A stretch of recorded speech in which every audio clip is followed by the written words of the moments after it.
আমার প্রিয় সকল ছাত্রছাত্রীরা, আমি তোমাদের অতি আনন্দের সাথে জানাচ্ছি যে আজ ষান্মাসিক পরীক্ষার ফলাফল কেমন হয়েছে তা দেখতে আমাদের সকলের প্রিয় মহারাজ নিজে এই পাঠশালায় উপস্থিত হয়েছেন। হ্যাঁ, তাই সবাই মহারাজকে স্বাগত জানাও। স্বাগত মহারাজ, স্বাগতম। ধন্যবাদ ধন্যবাদ সকলকে। তোমাদেরকে মন প্রাণ ভরে আশীর্বাদ করছি। তোমরা খুব ভালো করে পড়াশোনা করো আর কৃষ্ণনগরের নাম উজ্জ্বল করো। পণ্ডিত মশাই, সবার ফলাফলগুলো বার করুন দেখি। সে ফলাফল কি করে যে মহারাজকে দেখাই, এইখানে কেউই তো সেভাবে ভালো ফল করতেই পারেনি। এ বাবা, এ তো লজ্জার কথা। ফলাফল হয়নি যথা। আচ্ছা, এরকম ফলাফল হয়েছে কেন? পাঠশালায় কি পড়াশোনা হয় না? সবার ফলাফল আমি খুবই আশাহত। এমনটা কিন্তু আমি মোটেও আশা করিনি। পণ্ডিত, তুমি মনে হচ্ছে ঠিক করে পড়াচ্ছ না। পণ্ডিতের মনে হয় না আদৌ কোনো গাফিলতি আছে বলে। এই ছেলে মেয়েগুলোই আসলে পাজি। একদম ঠিক, এরা খুব ফাঁকিবাজ। ছেলে মেয়েরা এরকম একটু হবেই, কিন্তু তাই বলে ওদের দোষ না দিয়ে তুমি নিজে শিক্ষা দেওয়ার ব্যবস্থাকে বদলাও। এমন ভাবে পড়াও যাতে ওদের পড়াশোনার প্রতি আগ্রহ বাড়ে। আমিও সহমত মহারাজ। আমি কিন্তু সবাইয়ের বার্ষিক ফলাফল খুব ভালো হয়েছে সেইটাই দেখতে চাই। বেশ। পণ্ডিত, আজ বিকেলে একবার আমার বাড়ি এসো তো, কথা আছে।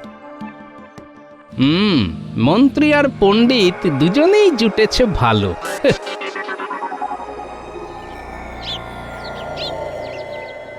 আরে বাবা পণ্ডিত, মহারাজের কথাটা ভেবে তুমিও তো ঘাবড়াচ্ছ কেন শুনি?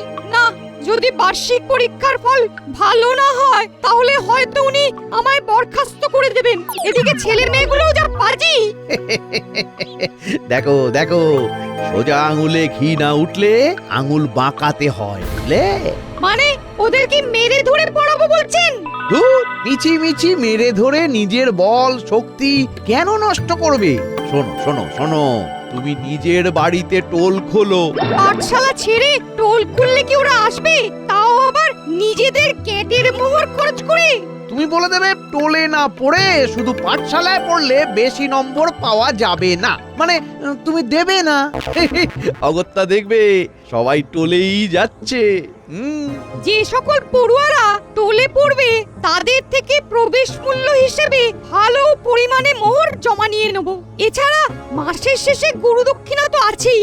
যারা টোলে পড়বে তাদেরকে কিছুদিন বাদে পাঠশালায় আসা বন্ধ করে দেবো। ব্যাস, আর কি চাই? পাঠশালায় এত ফাঁকি দিচ্ছ দেখে যারা আসছিল তারাও সব ওই টোলেই পড়তে যাবে। মন্ত্রী মশাই, আপনি বাঁচালেন। এরকম ভাবনা তো আমার মাথাতেও আসেনি। সেই জন্যেই তুমি আমি নই আর আমি তুমি নই। বলছি যে বুদ্ধি দেওয়ার জন্য টোলের প্রতি পড়ুয়ার মাথা পিছু মাসিক 10টা করে মোহর প্রতি মাসে দিয়ে যেও, কেমন? হ্যাঁ,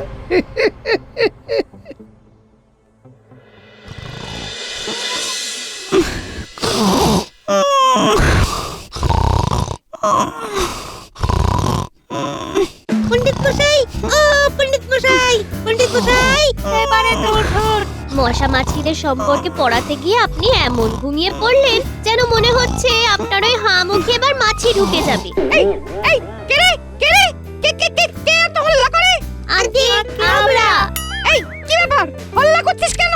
তোদের যে জীবন বিজ্ঞান পড়তে বললাম, কি হলো? কি আবার হবে পণ্ডিত মশাই, আপনি তো ঘুমিয়ে পড়েছিলেন।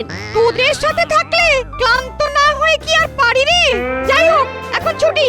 শোন, সবার বাবা মাকে আজ সন্ধ্যেতে আমার বাড়িতে আসতে বলিস। ভাবছি পাঠশালা ছাড়াও এবার বাড়িতে তোদেরকে আলাদা করে পড়াবো, যাতে সবার ফল ভালো হয়। মন্ত্রী মশাই এই বুদ্ধিটা দিয়েছেন। ধর দেখি আমাকে, পাবি তাকে ছো কানা মাছি ভো ভো, যাকে পাবি তাকে ছো কানা মাছি ভো। ধর দেখি আমাকে, পাবি তাকে ছো কানা মাছি ভো। এই পুটি, তোর আবার চোর পড়েছে, তাই না? বেচারা পুটি, বন বাজার থেকে ফল চুরি করি আমরা, এদিকে পুটি চোর হয়।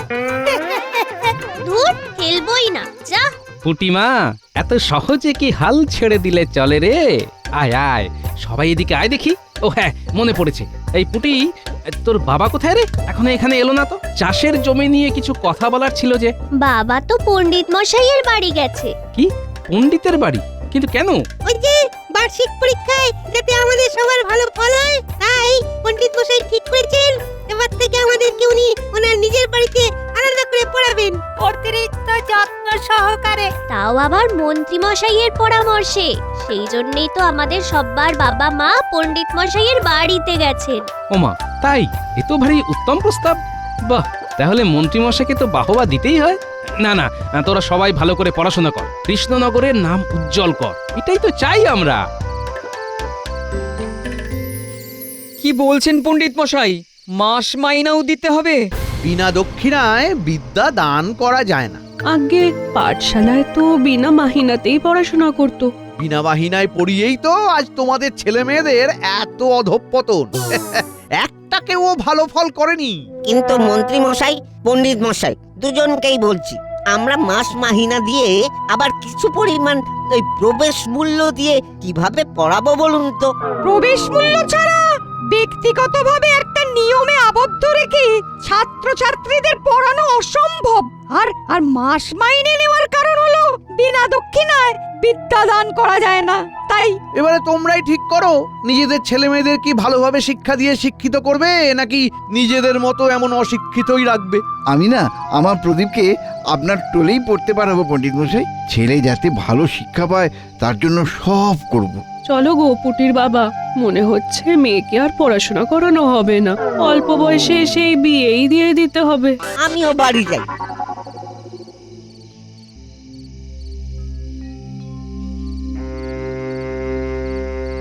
আরে পুটির বাবা যে, এসো এসো এসো, কি খাবে বলো? কিছুই নয় গোপাল দাদা, মনটা খুব খারাপ। কেন?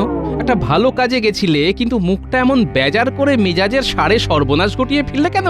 হ্যাঁ, আর বলো না গোপাল দাদা, মেয়েটাকে মনে হচ্ছে লেখাপড়া আর শেখাতে পারবো না, সেই বিয়েই দিয়ে দিতে হবে। সে কি? কেন? শুনলাম যে মন্ত্রীর পরামর্শে পণ্ডিত সমস্ত ছাত্রছাত্রীদের আরো ভালো ফল করানোর উদ্দেশ্যে ব্যক্তিগতভাবে উদ্যোগ নিচ্ছে। তোমরা তো আজ সেখানে কথা বলতেও গিয়েছিলে, উনি নাকি সবাইকে বাড়িতে পড়াতে চান। সে তো জানি, কিন্তু অত্যাধিক মাস মাইনে আর প্রবেশ মূল্যের বিনিময়। ও, আমি তো ভেবেছিলাম উনি বিনা মোহরেই পড়ানোর কথা ভেবেছেন। শুনে এটাও ভালো লেগেছিল যে মন্ত্রীমশাই এমন পরামর্শ দিয়েছেন দেখে। এখন তো মনে হচ্ছে তুমি একদম ঠিক বলেছ। না হলে হুট করে পাঠশালা ছেড়ে নিজের বাড়িতে পড়ানোর উদ্যোগ কেন নেবে? কেন আবার? মাসে উপরি রোজগারের জন্য? না, আমায় পাঠশালায় গিয়ে একবার নিজের চোখে কি ঘটছে না ঘটছে সেটা দেখতে হবে।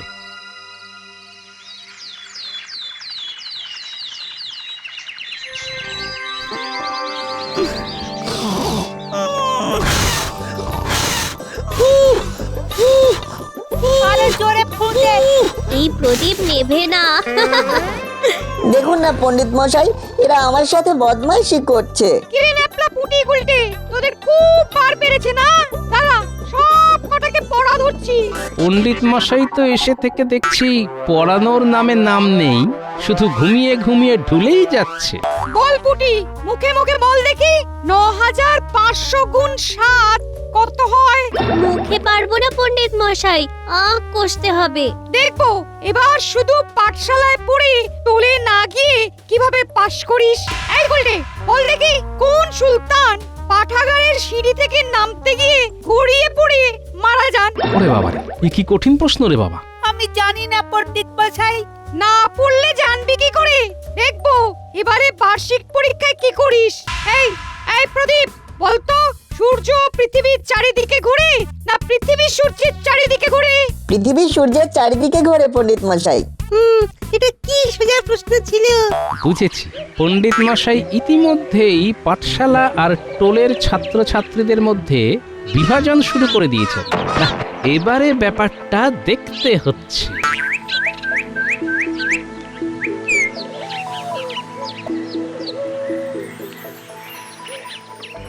বলো, কার কি কি বক্তব্য আছে?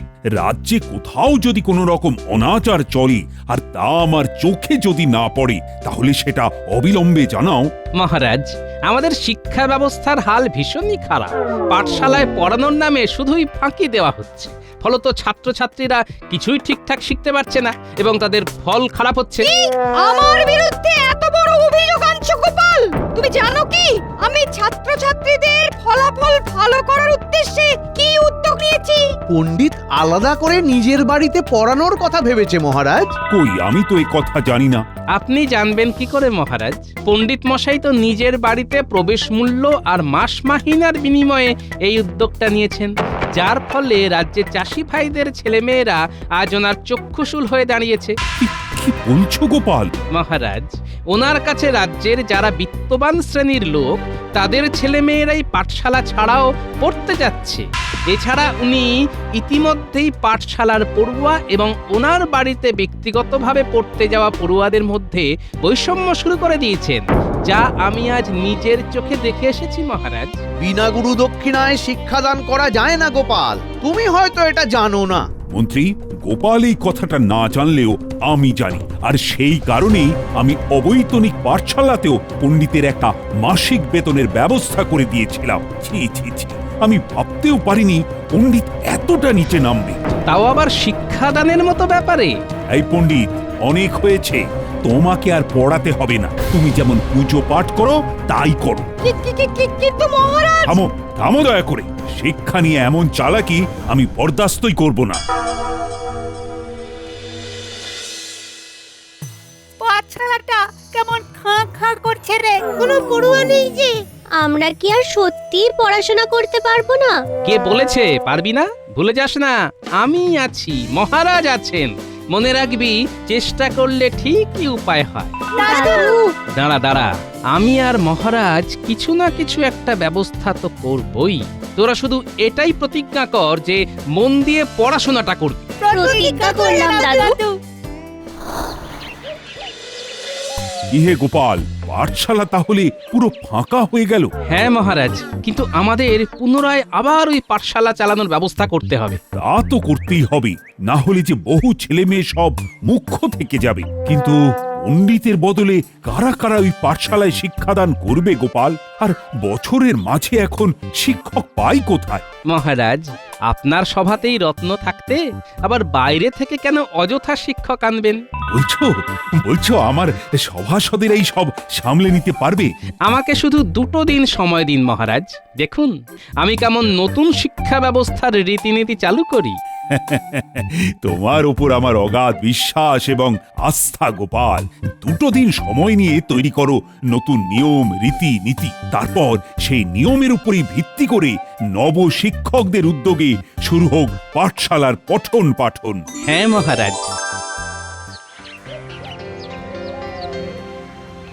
মহারাজ, আমি সব ভেবে নিয়েছি। বলো, কি ভাবনা চিন্তা করলে? প্রথমেই বলি, প্রতিটা বিষয়ে পড়াবে আলাদা আলাদা শিক্ষক। তার মানে বিষয় ভিত্তিক শিক্ষক থাকবে, তাই তো? অতীব উত্তম। হ্যাঁ বিজ্ঞানী। দেখুন মহারাজ, বিজ্ঞানী যখন আছেই, সে তখন ভৌত বিজ্ঞান আর জীবন বিজ্ঞান পড়াবে। বেশ বেশ। আর আমাদের সভাকবি পড়াবে সাহিত্য। গল্প কবিতা ছন্দ নেই কো মনে যে ধন্দ পড়াবো আমি ভালো করে মহারাজ।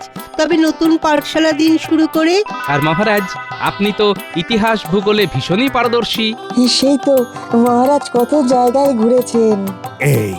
এই ইতিহাস ভূগোলের কথা বলতে মনে পড়ল, তোমাদের রানীমার যখন আমার সাথে বিবাহ হয়নি, তখন সে যে কতবার বাহানা করে গল্প শুনতে চলে আসতো তার ঠিক নেই। কিন্তু গোপাল, তুমি কি পড়াবে? তোমাদের এইসব শক্ত শক্ত বিষয়ে পড়াশোনা করে শিক্ষার্থীরা যখন ক্লান্ত হয়ে যাবে, তখন আমি তাদেরকে চাঙ্গা করে তুলব নানা রকম খেলার মাধ্যমে। তাহলে ক্রীড়া শিক্ষক হচ্ছে গোপাল, পড়ুয়াদের এবার খুলছে কপাল। সাধু সাধু। এখানেই চমকের শেষ নয় মহারাজ। আমাদের এই পাঠশালাতে শিক্ষকদের বেতন দেওয়ার বদলে ওই খরচার খাতে সকল শিক্ষার্থীদের দুপুরের খাবার দেওয়া হবে এবং সম্পূর্ণ বিনামূল্যে।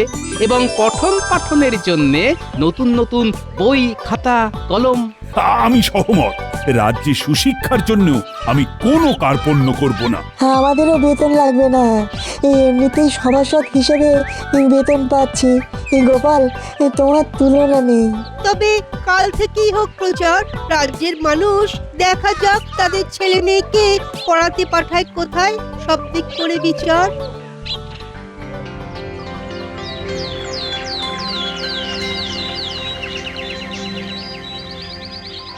তাহলে তোমরা সবাই বুঝেছো তো রামধনুর 7টা রঙকে সংক্ষেপে কিভাবে মনে রাখবে? তাহলে ধর্মের কল বাতাসে নড়ে বলতে কি বোঝানো হয় বলে ফেলো দেখি। মোটেও নপে ভয়। কেউ কোনো নির্দোষ ব্যক্তিকে ঠকালে বা বিপদে ফেললে সেও একদিন ঠিক এই অন্যায়ের জবাব যে কোনো ভাবেই হোক পাবেই। তাহলে যদি কেউ জিজ্ঞাসা করে আদিম মানুষ আগুন জ্বালাতো কি দিয়ে, তাহলে কি জবাব দিবি? পাথর ঘষে মহারাজ। কিরে, এইভাবে পড়াশোনা করতে ভালো লাগছে তো? ভীষণ ভালো লাগছে। আচ্ছা বেশ, তাহলে চল তোদের সবাইয়ের সাথে একটু খেলাধুলো করে আমি আমার ভুঁড়িটা কমাই। চল চল চল চল।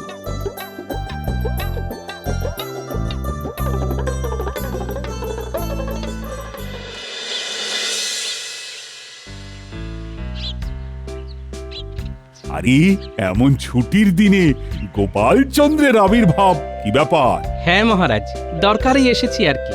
বলছি কদিন পরেই তো বার্ষিক পরীক্ষা, তা আপনি ইতিহাস ভূগোল থেকে কি কি প্রশ্ন দেবেন সেইগুলো যদি দিয়ে দিতেন তাহলে খুব সুবিধে হতো।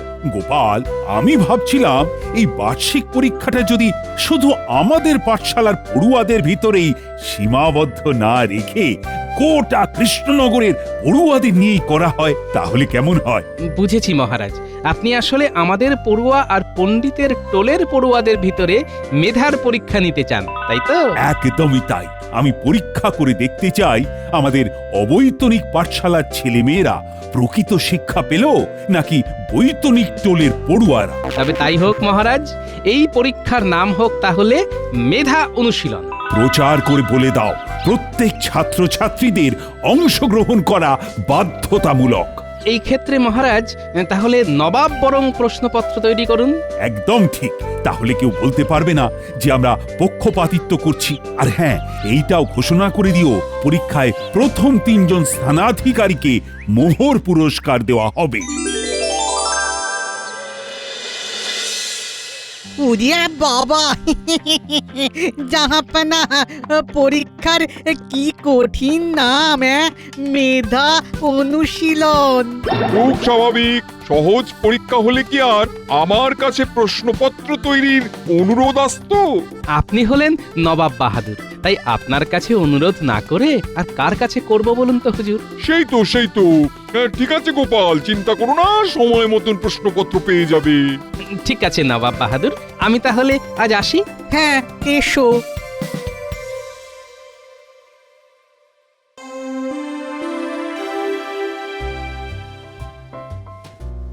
বাতাসের একটা সমার্থক শব্দের নাম লেখো। হ্যাঁ, উত্তরটা হবে পবন। দেবাদিদেব মহাদেব কোন পর্বতে থাকেন? উত্তরটা হলো কৈলাস। গাছ কি দিয়ে তাদের খাদ্য তৈরি করে? উত্তরটা হলো সূর্যের আলো দিয়ে। তাহলে এবারে সবাই যে যার উত্তরপত্র জমা দিয়ে দাও, নির্ধারিত সময় শেষ।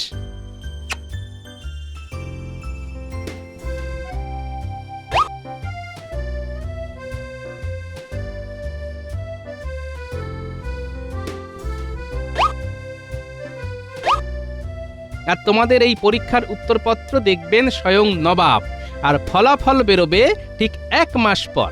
এই 1 মাস সবাই আনন্দ করো, ভালো ফলাফলের জন্য সবাইকে আগাম শুভেচ্ছা জানাই।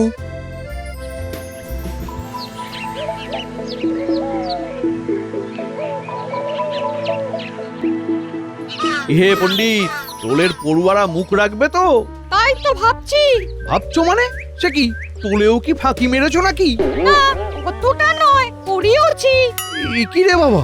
কেন, আপনি তো বলেছিলেন টোলটা খোলাই হচ্ছে শুধু মুনাফা লাভের উদ্দেশ্যে। হ্যাঁ, যত দোষ নন্দ ঘোষ।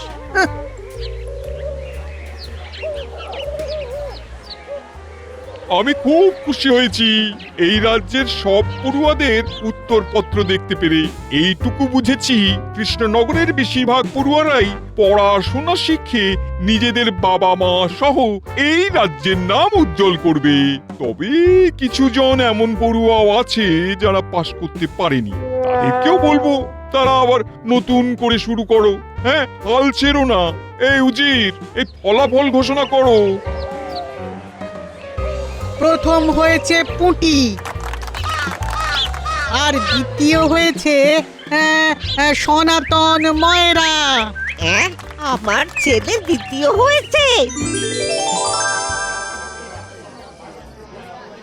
আমি কিচ্ছু জানি না, আমার ছেলে প্রদীপ পাস করেনি, সব টাকা ফেরত দিন। করেনি, পাস করেনি, আমি কি করব? আমরা কিছু জানি না, টাকা ফেরত দিন। টাকা ফেরত চাই, ফেরত চাই। না হলে পণ্ডিত মশাইয়ের তুলাধনা করা যায়। আমাকে একা বাঁধবেন না, আমার সাথে মন্ত্রী মশাইও জড়িত আছে। হায় কপাল, ধর্মের কল বাতাসে নড়ে। সকালে জচ্চুরি করলে শাস্তি পেতেই হবে। বাবা, তোরা কত বড় হয়ে গেছিস রে। পড়াশোনা শিখছি তো বড় হওয়ার জন্য দাদু। ওরে আমার পাকা বুড়ি রে।